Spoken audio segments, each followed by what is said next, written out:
So as most of you probably are already aware, we're living in a wacky internet world these days, where now basically anyone can be whoever they want online. That was Mark Zuckerberg's wild fantasy, is that we were all going to be zooming around in this sort of dystopian world, metaverse, basically with no legs. Next up, we got a woman who goes insane and laughs at herself because she got a colorful Christmas tree that was tiny instead of big, I guess, and that's hysterical. It's cause for hysteria and screaming.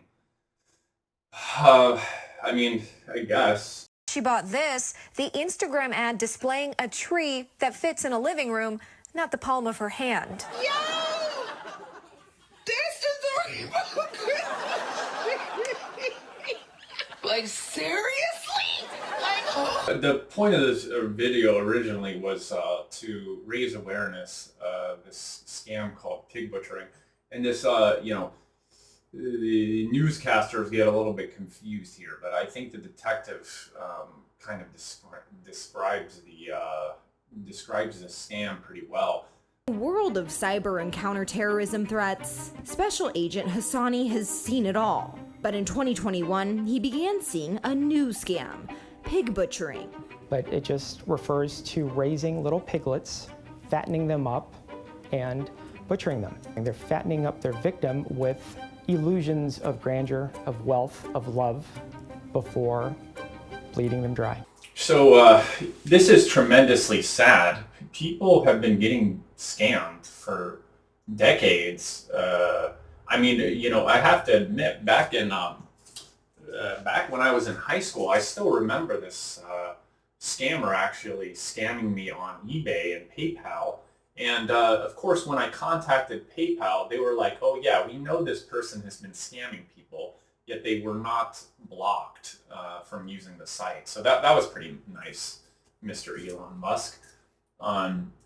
But it's apparently still a big issue, and so I mean, I guess making a video and trying to spread awareness is the key here. That's the the way we're going to stop getting people, I guess, to fall for this sort of stuff. Or unless, if you guys have a better idea, maybe you could type it in the comments. But it's just staggering when you look at the numbers. $3 billion in 2022.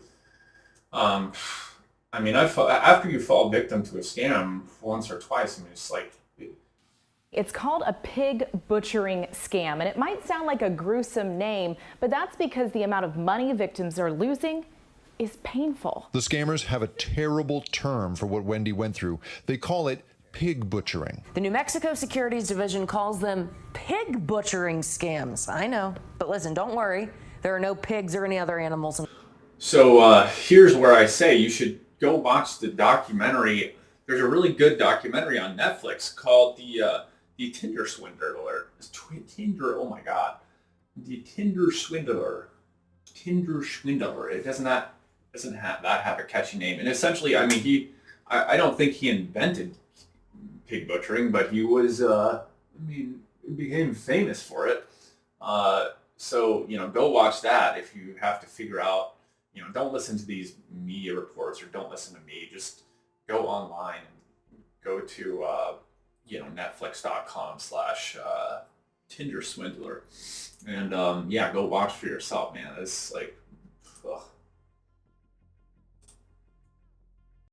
Oh, this next one is pretty freaking hilarious. The CEO of a bank apparently gets pig butchered and causes the entire bank to collapse.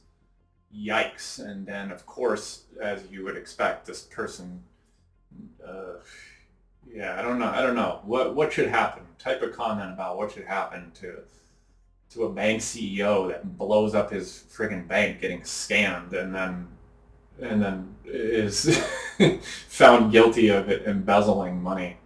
I was surprised. I was shocked. I was disappointed. Kansas State Bank Commissioner David Herndon is talking about the massive cryptocurrency scam at the Heartland Tri-State Bank in Elkhart. In a cryptocurrency scheme that the FBI is now referred to butchering. In this case, Herndon says the victim was Sean Haynes, the bank's own CEO. And he's now facing charges of embezzling nearly $50 million, a loss that caused the bank to fail last August. And of course, finally, we have all of the love victims that are just so desperate that they, I mean, love does fairly, enough blind you to certain things, but, if you get a strange text from a weird number, I mean, there's so many ways to easily thwart, you can easily thwart these scams. Just ask to do a video call with the person. I mean, as you'll see in these clips, most of these people are not who they say they are. So ask for a video call, or like do research on the number. Like just Google the phone number. Do a reverse search or something. If someone's messaging you on WhatsApp, then they have connection to the internet, and if you ask them to video call and chat for a minute, it's like you will immediately know that they're scamming you, because they will refuse or not answer. I mean, it's just sad to see all of these people lose tremendous amounts of money to scammers when this stuff has been happening. I think it's exploded and probably in the last few years. It's just really taken off, and it's still happening. But I mean, like I said, I remember encountering scammers 10 years ago. So it's quite sad that people are still getting roped into this stuff. So I guess another video trying to out some of this stuff and spread the awareness is really important. There's also, some big YouTubers have also done these videos and podcasts on, creators that are scamming people. So please, people, watch out. Save your money. Don't give your money to the, if you end up talking to somebody, the Crown Prince of Nigeria or South Africa, then, there's probably something, or somebody with a weird zip code that you don't recognize, in WhatsApp. Come on, guys. I mean, WhatsApp is an internet-based, chat system, so anyone can access it. And of course, phone numbers now are pretty public. You can just find anybody's number. I get spam and solicitations all day long because I own a business, and I get these sort of texts. on a daily basis myself. Also on Netflix, I just remembered, the Fyre Festival. That was another scam documentary. The greatest party that never happened. And of course it was promoted, and the main engine behind it was social media. What's the other one? Oh, FTX, huge cryptocurrency scammers. FTX and, not Bitcoin, but a lot of the smaller coin applications were found to be scams as well. So, this stuff is all over the place, and really, what's really eerie is the fact that, the next few clips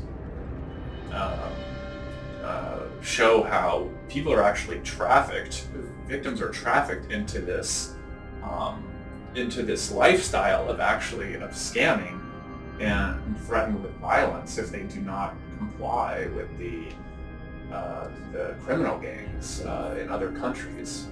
Finally, in these last few clips, the report basically talks about how people in other countries are essentially trafficked into scam rings, and pretty dark and scary. The manuscripts you'll see kind of posted an outline how to take advantage of people, and psychological warfare. Very scary, very, very scary. Our country is in serious trouble. Come on. Quarantine. Hey, go ahead and smash that like button if you're staying safe in quarantine. Go ahead and smash that like button real quick if you're together, if you're Come on. with us together. Come on. Do me a quick favor, go ahead and smush that like Come on. button if you don't want to do any more Zooms. Go ahead and stamp that like fixture if you pretty much only been eating Nutri-Grain bars. Why don't you do me a solid? Go ahead and smash that like button if you've started naming all the doors in your apartment. Don the door, Dave the door, Dylan the door, Derek the door. Real quick, if you could smoosh that model, if you think that there might be there might be something. Come on. Come on. Come on.